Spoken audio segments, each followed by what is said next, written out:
ইরাকে এক নাস্তিকের জন্ম হয়েছিল, মাজুসি নাস্তিক মুলহিদ। সে বলে বেড়াচ্ছিল আমি স্রষ্টায় বিশ্বাস করি না, কারণ স্রষ্টা দেখা যায় না। ইরাকের লোকেরা বলল আমাদের একজন ইমাম আছে, নাম নুমান ইবনে সাবিত। কি নাম? নুমান ইবনে সাবিত, যাকে আমরা ইমাম আল আযম আবু হানিফা বলে চিনি।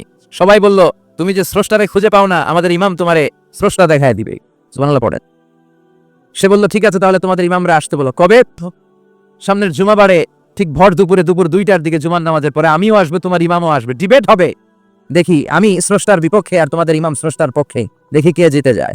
এই ডিবেট দেখার জন্য হাজার হাজার মানুষ এসেছে ইরাকের কুফানগরীতে, হাজার হাজার মানুষ এসেছে। ওই নাস্তিকও এসেছে যে আল্লাহকে বিশ্বাস করে না, স্রষ্টাকে বিশ্বাস করে, সবাই এসেছে। আসে নাই শুধু ইমাম আবু হানিফা। নাস্তিক তখন ইমাম ডরাইছে, কি বলে তোদের ইমাম ভয় পেয়েছে। উনি এসেছেন 1.5-2 ঘন্টা দেরি করে। 1.5 ঘন্টা দেরি করে যখন উনি আসলেন, নাস্তিক বলে আপনার সাথে কোনো কথা নাই, আপনার তো সময়ের জ্ঞানই নাই, আপনার সাথে কিসের আলাপ? ইমাম আবু হানিফা বললেন আইন দিয়া ওজর, আমার ওজর আছে। কি ওজর? তিনি বললেন আমি যখন ঘর থেকে বেরোই আমার বাড়ির সামনে বিশাল এক নদী পড়ে যায়, আর এই নদী পেরোতে আমার নৌকা ব্যবহার করতে হয়। আজকে এসে দেখি নৌকাও নাই, মাঝিও নাই, কিচ্ছু নাই, কিভাবে পার হবো? হঠাৎ দেখলাম নদীর পাশে বিশাল বড় গাছ, গাছটা হঠাৎ এমনি এমনি 2 টুকরা হয়ে গেল, গাছ থেকে বিশাল কাঠের তক্তা বের হয়ে গেল, তক্তাগুলো অটোমেটিক্যালি জোড়া লেগে নৌকা হয়ে গেল। এই নৌকা মাঝি ছাড়া সা করে আমার সামনে চলে এলো। আমি নৌকায় বিসমিল্লাহ বলে বসে পড়লাম। হঠাৎ নৌকা আমারে টান দিয়ে ওপারে নিয়ে এলো। তারপর আমি আপনার এই ময়দানে ছুটে এসেছি। এই যে গাছ কাটা, তক্তা হওয়া, নৌকা হওয়া, মাঝি ছাড়া চলা, এই প্রসেসিং হতে আমার 2 ঘন্টা সময় লেগেছে। I am extremely sorry for that. আনা আসিফ জিদ্দান, আমি দুঃখিত। নাস্তিক নেতা বলে তোকে ইমাম গাঞ্জা খাইছে। ঠিক খাইছে? তোদের ইমাম মজনুন জুন্না আলাই, মাথার তার সিরা নিয়ে যা। ইমাম আবু হানিফা বললেন ময়দানে আমারে গালি দিলেন কেন? পাগল বললেন কেন? তার সিরা বলে ডাকলেন কেন? মজনুন শব্দ ব্যবহার করলেন কেন? মার্জিত ভাষা ব্যবহার করতে শিখেন। নাস্তিক বলে কেমন কথা আপনি বলেন? শিক্ষিত মানুষ, দার্শনিক মানুষ, জ্ঞানী মানুষ, ইমাম মানুষ, কোন মানুষ ছাড়া, করাত ছাড়া বিশাল বড় বড় গাছ কাটা যায় নাকি? মিস্ত্রি ছাড়া তক্তা বানানো যায় নাকি? মিস্ত্রি ছাড়া তক্তা জোড়া লাগে এমনি এমনি নৌকা হয় নাকি? মাঝি ছাড়া পানিতে নৌকা চলে নাকি? ইমাম আবু হানিফা বললেন now your on the right track. এই তো লাইনে আসছে না, এই লাইনে আনার জন্য তো এত গল্প, লাইনে আনার জন্য তো এত স্টোরি আমি মেক করলাম। আপনার কথা থেকেই যদি ধরি, করাত ছাড়া গাছ কাটা যায় না, এমনি এমনি তক্তা হয় না, এমনি এমনি নৌকা হয় না, মাঝি ছাড়া নৌকা এমনি এমনি চলে না, তাহলে আকাশ কেমন করে এমনি এমনি হলো? জমিন কেমন করে এমনি এমনি হলো? দ্বীপ্রহরের জলজলে সূর্যটা কেমন করে কিরণ দিল এমনি এমনি? আল্লাহু আকবার! কেমন করে নবমণ্ডল ভূমণ্ডল সৃষ্টি হলো? কেমন করে দিন শেষে রাত্রি আসে, রাত্রি শেষে দিন আসে? ওইটা যদি এমনি এমনি না হয়, মহাবিশ্বের এই সুন্দর বসুন্ধরার সবকিছু কেমন করে এমনি এমনি হয়? নাস্তিক কয় হায় হায়, আসলে তো আমি একটা উল্লুকা পাঠা, আসলেই তো আমি হাদারাম, এইভাবে তো ভেবে দেখি নাই। আসলে তো এগুলো এমনি এমনি হয় না। Someone is controlling everything in the world. একজন মহা শক্তিধর মহা এমডি আছে, এমডি ম্যানেজিং ডাইরেক্টর, মহা ব্যবস্থাপক, সব ব্যবস্থাপকদের বড় ব্যবস্থাপক। চিৎকার করে বলেন তিনি কে? বিশাল এক ব্যবস্থাপক আছে, তিনি সব কন্ট্রোল করেছেন। এতদিন পর্যন্ত আমি বুঝতে পারি নাই, আমারে মাফ করিয়ে দেন আর পড়িয়ে দেন লা ইলাহা ইল্লাল্লাহু মুহাম্মাদুর রাসূলুল্লাহ সাল্লাল্লাহু। সাইয়েদনা ইমাম আবু হানিফার হাতে হাত রেখে শাহাদা বাক্য পাঠ করেছে। সুবহানাল্লাহ পড়ে। ঝিনুকের ভেতর লুকিয়ে থাকে যেমন মতি, ঝিনুকের ভেতর লুকিয়ে থাকে যেমন মতি, কালমা শাহাদাতে আছে আল্লাহর জ্যোতি, কালমা শাহাদাতে আছে আল্লাহর জ্যোতি। সুবহানাল্লাহ পড়ে। এই জ্যোতি যার হৃদয় একবার টাচ করে তার জন্য জান্নাতকে খুলে দেয় কে?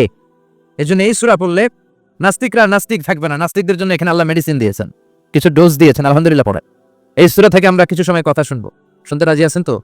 সূরার নাম চিল্লায় বলেন কি নাম? মুলক। মুলক মানে কি?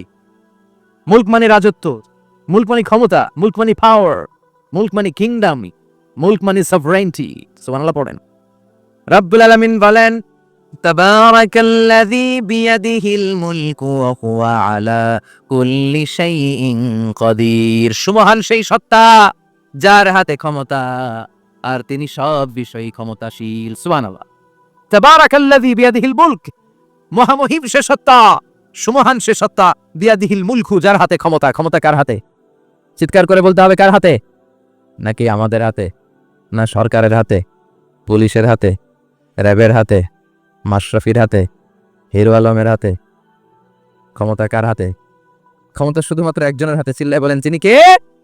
আল্লাহর হাতে ক্ষমতা, আর তিনি হচ্ছেন সকল ক্ষমতার উৎস, centre of the all powers. সব ক্ষমতার উৎস কে?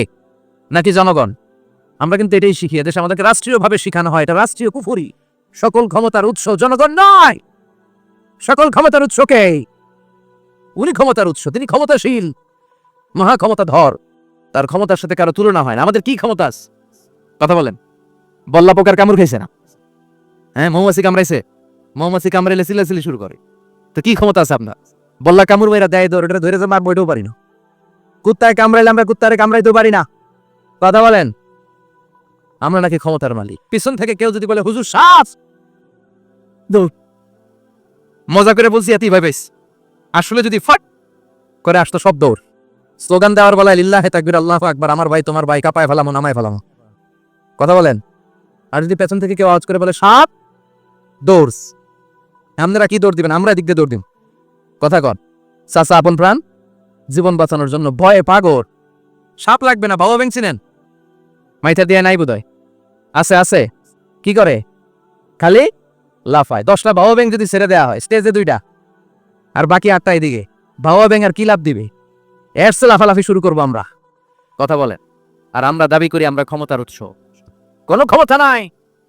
একবার ডায়রিয়া হলে 3বার টয়লেটে গেলে আর চেহারার দিকে তাকানো যায় না। কারে মাফ করে দে, আই মরে যাইও, আই হাইতান ন, আছে না নাই? তো পারবেন না কেন? আপনি না ক্ষমতার উৎস, আপনি না ক্ষমতার উৎস। আরে আপনার তো কোনোই ক্ষমতা নাই। খুলিকাল ইনসানু দাঈফা, মানুষকে দুর্বল থেকে দুর্বল করে তৈরি করেছে কে?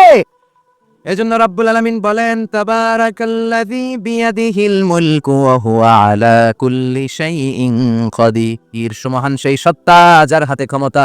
চিল্লায় বলেন ক্ষমতা কার হাতে? আমাদের হাতে কোনো ক্ষমতা নাই। আমরা হলাম দুর্বল। আমরা কি? দুর্বলের ঘরের দুর্বল। আমরা যখন জন্মেছিলাম দুর্বল। আমার ছোট্ট একটা মেয়ে আছে, আমি অবাক হয়ে থাকি যে আমিও তাইলে ছোটবেলায় এরকম ছিলাম। না খাওয়ালে খেতে পারে না, পেশাব পায়খানা করে, ঘর নষ্ট করে, বমি করে, দাঁড়াতে পারে না, শুইতে পারে না, লালা পড়তে থাকে, ক্লিন করতে হয়, সবসময় তাকে